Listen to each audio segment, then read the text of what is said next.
we'll first of all learn about all these titles on the title bar.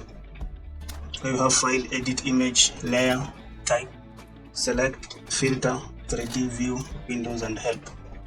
So on the starting of file, under file, if you press file, you have new, open, and others. So let's start with the new. If you want to create a new document again, you'll go to file and press new.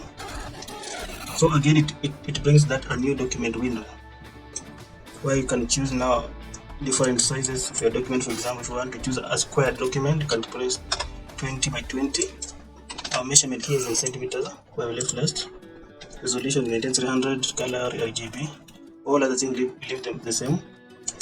And you can name our document document 1, doc 1. Let's say doc 1, and press create.